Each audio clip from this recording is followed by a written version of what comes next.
Ao longo deste ano, o Museu de Arte de São Paulo trouxe várias exposições individuais, de Maria Auxiliadora a Aleijadinho, além da grande mostra coletiva que reuniu trabalhos de mais de 200 artistas em torno dos fluxos e refluxos entre a África, as Américas e a Europa.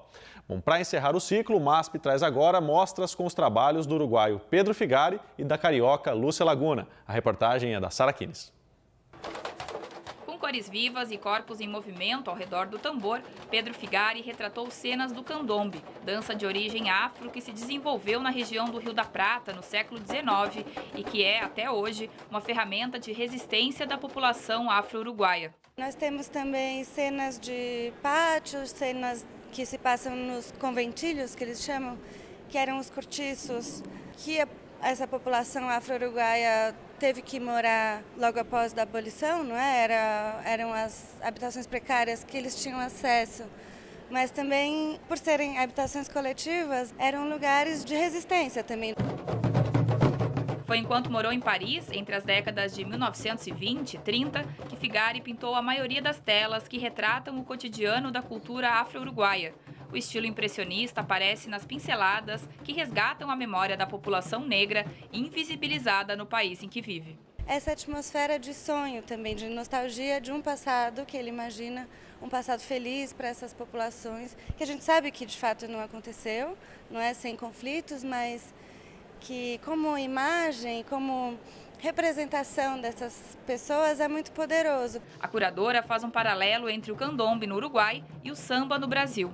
Também eram perseguidos pela polícia, por exemplo, mas que também se davam em grupos e também eram muito alegres e também como resistência mesmo dessas pessoas, a manutenção de suas tradições. Uma coisa que eu acho muito interessante no Figari, ele não retrata as populações negras numa chave do exótico. Então, eles não estão ligados ao mundo do trabalho ou à natureza. São pessoas comuns vivendo nas cidades e justamente ele retrata a importância da cultura nos centros urbanos. Entre as mais de 60 obras expostas estão cenas de casamento e de cerimônias fúnebres. A escravidão também é retratada pelo artista de uma forma pacífica que não condiz com a realidade.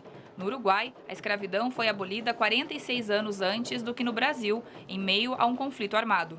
A gente tem uma pintura da abolição, que no Uruguai aconteceu muito antes do Brasil, em 1842. Lá o governo não fez nenhum projeto para inseri-los na sociedade depois de abolida a escravidão. Então a gente termina com esse trânsito das pessoas. Também dentro do tema das histórias afro-atlânticas, a mostra Vizinhança, de Lúcia Laguna, traz 21 obras da artista carioca. Uma delas é essa pintura feita especialmente para a exposição, baseada em uma fotografia tirada por Lúcia na Pinacoteca do MASP. A tela traz referências de obras do acervo do MASP, como a escultura de Rodin, pinturas de Maria Auxiliadora, a figura de Pansete com uma marreta e as linhas que cortam o quadro lembram o efeito dos cavaletes de vidro criados por Lina Bobardi, onde as obras da coleção do museu ficam expostas. A artista carioca, de 77 anos, começou a pintar nos anos 90, depois de se aposentar como professora de literatura e língua portuguesa. Ela deixou de ser professora, mas ainda tem um trabalho que volta muito para a relação com outras pessoas, né? Ela trabalha com um grupo de assistentes no ateliê dela, na zona norte do Rio, né? O ateliê dela fica na própria casa da Lúcia, no terceiro andar.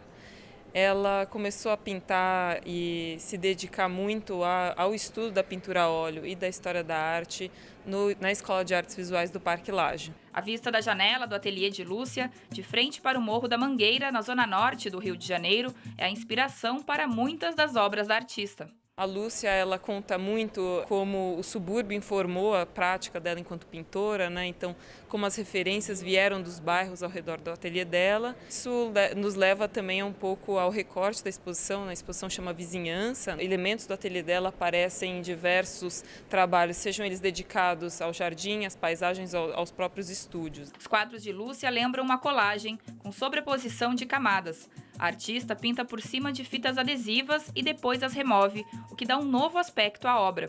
Em uma das paisagens tem, por exemplo, uma figura de kimono, né, que é uma referência à gravura japonesa, que é algo que a Lúcia está sempre olhando bastante. Então tem um pouco essa brincadeira que acho que é paisagem madureira, né? Como se todo esse imaginário que ela traz desses estudos dela, esse universo de referências que ela tem, ela acaba trazendo isso tudo para a zona norte do Rio. Lúcia desafia a história eurocêntrica da arte, dominada por homens brancos, ao trazer a própria perspectiva enquanto mulher negra.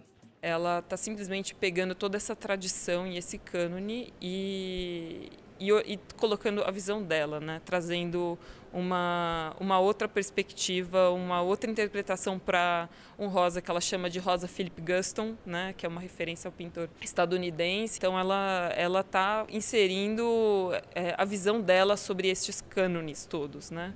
Isso é uma posição bastante política. Ela, enquanto mulher negra, está fazendo essa referência à história da arte de uma maneira bastante radical.